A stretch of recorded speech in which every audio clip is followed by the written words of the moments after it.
Hello everybody, it's Mike Molina. It is Tuesday, July 25th, and it is a big week in housing news and economic news too. First, let's take a look at the markets. As you can see, the Treasury trending up today a little bit, meaning interest rates are going up. And this is where we've been stuck, this little box, I call it right here, since about the end of May. Anything above this line is going to be bad news for rates, as we saw earlier the last week. And anything below this line will start to mean significant improvement. We just can't seem to get out of this box. Hopefully, tomorrow is going to be a big day with the Federal Reserve making their announcement, which we all expect them to raise the rates 0.25%. That's not going to be the big news. What's going to be the big news is the comments that Chairman Jerome Powell makes after they announce the 0.25% hike that we know is coming. And if he's pessimistic about the economy, then the markets are going to react poorly. If he's more optimistic about inflation coming down, then they will react favorably. We'll just have to see.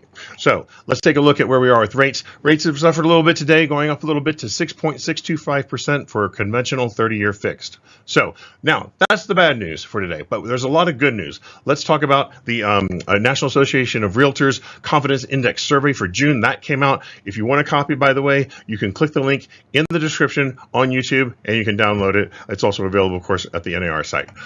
So first up, these are just some highlights that I want to point out because I think it's really telling of where we are. If you look at average number of offers per sale, that has been consistently trending up since the beginning of the year. Again, from May to June, it trended up from 3.3 to 3.5 in June. That's one sign. Another highlight is the number of properties sold above list price. Again, trending up since the beginning of the year and trending up from 31% to 33% in June. Next up, we have days on market. This stayed the same, but still 18 days. I mean, look, that's trending down. So what this is saying is if it's priced right, it's going to go pretty quickly.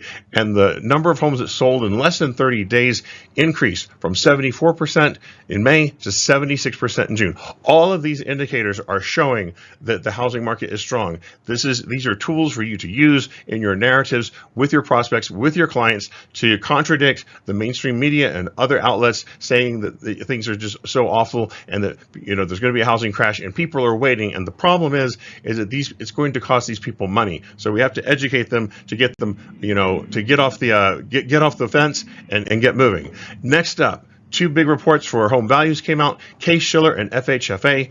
These are really telling reports because Case-Shiller has always been the outlier as far as lower appreciation. And I'll tell you why that is in just a second. So you can see Case-Shiller for May, they showed that homes appreciated at the rate of 0.7%. And FHFA showed that homes appreciated the same at 0.7%. Now, these are the big five, as we like to call them. And these are the five big agencies that track home values in the country. And if we annualize these monthly appreciation rates, then Case-Shiller is on pace to show a 5% appreciation for all of 2023, FHFA 7% for 2023, CoreLogic 10%, Black Knight 5%, and Zillow 10%. So we're looking on the low end for 2023, a 5% appreciation rate, and on the high end, a 10% appreciation rate. As we all know, it's probably going to end up somewhere in the middle, somewhere between 6 and 7%.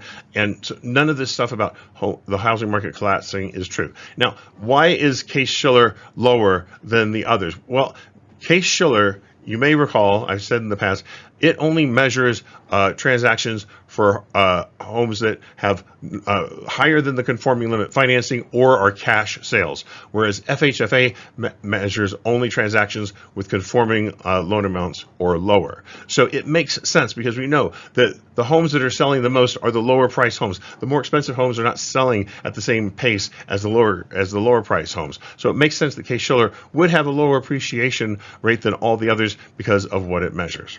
So, what's happening this week, today, we had the Case-Shiller and FHFA appreciation rates come out. Tomorrow is the big Fed meeting. We already know what he's going to say. Like I already said, he's going to raise it 0.25%. It's the comments after that are going to be really impactful. On Thursday, we have pending home sales report. And on Friday, another inflation report. This is the Fed's favorite measurement, personal consumption expenditures. And depending on what that says, and it should be positive, we will see some positive movement in rates. All right? So that's it for today. Thank you so much for watching. If you have any questions, please call me anytime. If you need anything sent to you directly, whether it's the previous spreadsheets that I've prepared, the tools to help you work with your prospects and clients, please don't hesitate to email me. Please be sure, if you're watching on YouTube, to hit the like button and subscribe if you can, and share the video with a friend. Thank you so much and have a great day.